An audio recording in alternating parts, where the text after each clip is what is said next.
Sam Altman started investing in startups in 2010 and currently has a total of 94 companies in his portfolio. It was reported recently that he's raising money to work on a startup that will rival NVIDIA with its AI Tensor Processing Unit chips, called Project Tigris. The goal is to accelerate development with AI, but what's with the world domination vibes? Based on his investments in the Valley and beyond, I want to explore what Sam's up to and maybe make a few assumptions. Here's a list of startups we will be covering, but please don't skip. We're checking out how each startup plays into his big picture as well. Number 1. Rain AI. Rain AI is a Y Combinator company from spring 2018. In case you didn't know, Sam was a partner at Y Combinator since 2011 and became the president in 2014 until 2019. Rain is building towards a future where all devices can have their own AI brain compared to the current cloud-based AI reality. The concept is referred to as Edge AI. So currently, let's say you have a device like an AI pen that you can bring to the gym to ask for workouts. When you ask the device for a request, the request is sent to a cloud-based AI service for request processing. After all the data computation and generation of a workout, the result is sent back to my device and it can now tell me what I need.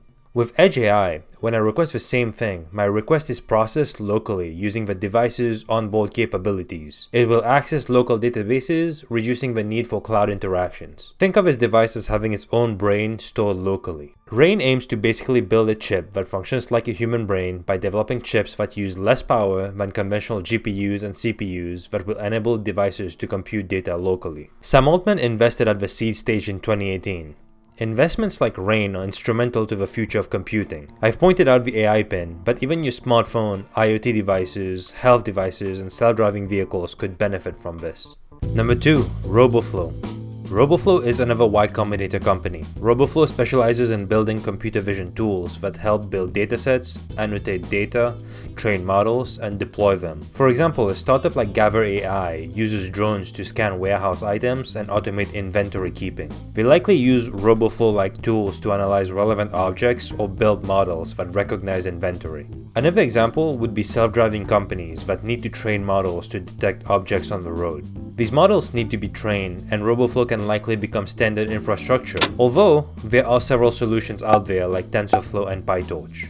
This investment falls into the AI infrastructure bucket for me. Better tools in the space can help accelerate the development of AI and contribute to an overall better AI future, which computer vision is a big part of. Investing in companies that build potential pillars for AI is a big theme in Sam's investments. Sam invested in Roboflow's Series A in 2021 along Greg Brockman and others. Greg Brockman was one of the guys that also left with Sam Altman when Sam was fired from OpenAI a few weeks ago, in case you didn't know. Number 3. Nervana Systems. Nervana was acquired by Intel and their open source deep learning framework Neon has been discontinued. However, the company aimed to compete and outperform rival frameworks like PyTorch and TensorFlow. Again, these frameworks help teach computers how to perform specific tasks like object detection and recognition. Sam came in at the seed round. And again, Nervana Systems falls into the bucket of AI infrastructure for building AI for tomorrow. Number 4. Humane. They aim to disrupt how we interact with our personal devices with the AI pen. They provide AI experiences instead of apps that simplify how we interact with computational devices. I feel like I talk about AI pen a lot, but anyway. The AI experiences on the device explore a new way for humans to ask a device to do something. For example, rather than downloading an app that allows you to do something, the vision is for the user to simply make a request, and the device can contextually compute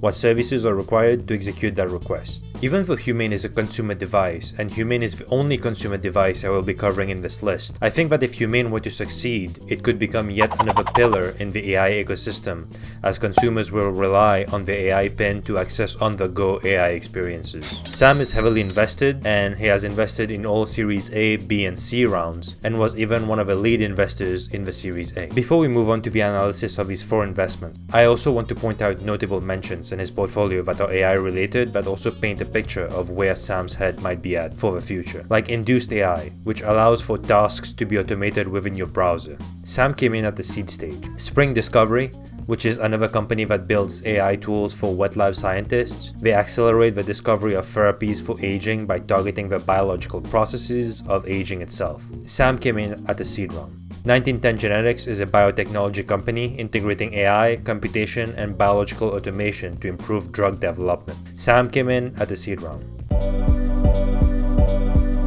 I do think that these investments are very strategic in the sense that these are not little micro apps and micro platforms that can eventually be replaced by OpenAI. These are companies that even OpenAI can use to be a better company and ship out better products. And if OpenAI can benefit from these companies' developments, that means that other startups and other companies in the future will also rely on these pillars to be able to develop better products in the future. And that's what I mean by investing in core pillars of AI as a whole. The business model of OpenAI's API is kind of a good reflection of what these investments look like, where no matter what fad of startup is happening right now, if you need generative AI, you can just plug into OpenAI's API and just make it work.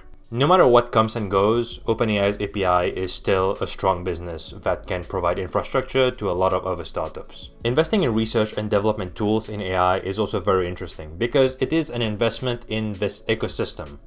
This ecosystem where OpenAI is not the only player. You also have Anthropic, you also have Google that's always trying to catch up to you or even kill you. And the people at these companies might be using the tools that you're investing in.